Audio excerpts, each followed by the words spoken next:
Hi, I'm going to be giving my opera synopsis over Die Walküre by Wagner. This is taken place in a mythological time period and deals with two main characters who are actually twins, but they do not know it. The man's name is Siegmund, and the woman's name is Sieglint. Sieglint is married to a man named Hunting, and one day when Siegmund, the man, ends up getting injured in war, he stumbles upon their household in search of help, and this is when he encounters his twin. Well, they do not know that they're twins, so they automatically fell in love at first sight. However, her husband shows up and demands to know who Siegmund is, and through a little bit of his description, they find out pretty quickly that they are actually enemies. So Hunting, as a result, challenges him to a duel the next day. And then him and Sieglint leave. So later that night, Sieglint gives Hunting a sleep potion and then escapes to go see Siegmund. And then when she goes and sees him, she pretty much tells him how she's unhappy in their marriage and that she wants to get out of it. And so he promises her that he's going to help her do that and that they will end up getting married. He ended up contacting his dad, Wotan, earlier to get the sword, which is a leader of gods, actually, but he's the father of both of them.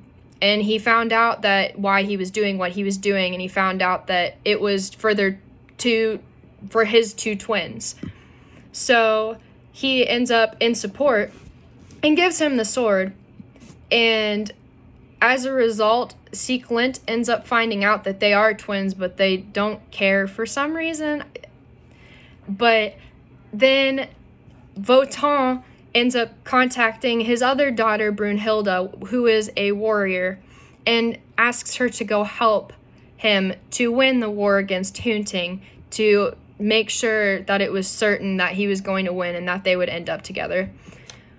Well, his wife, Frika, who is the goddess of marriages, she tells him no. And he can't defy her pretty much because if he does, then he loses all power.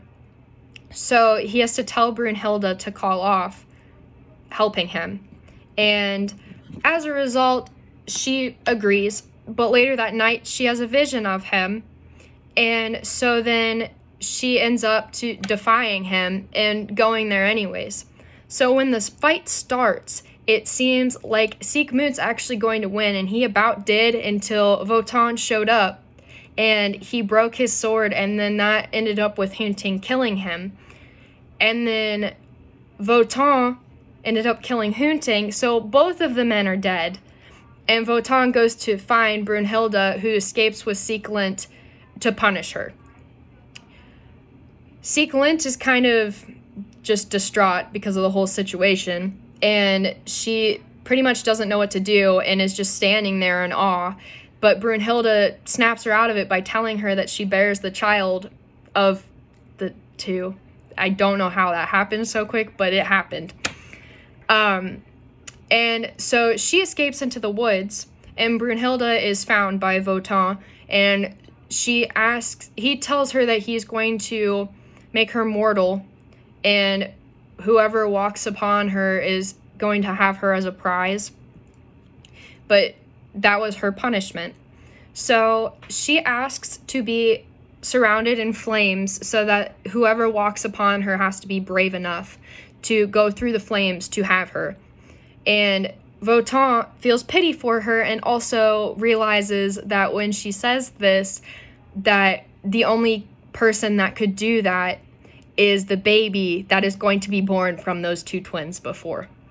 So he surrounds her in flames, and then that's pretty much the end of the scene. And so I pulled a clip from 52 minutes and 19 seconds to 51 minutes and 45 seconds to 52 minutes and 19 seconds. And I pulled this because it's a little interesting, actually. They use the Ride of the Valkyries, and I did not know that this was included in this, but they use the song off of Star Wars that is used in the Battle of Geonosis, and that's actually played during this scene. And I noticed that right away, and I was a little confused. But they did actually end up taking that from the Wagner opera. So you will hear that in the 51 minute 45 seconds to the 52 minutes 19-second clip. And I hope you enjoy.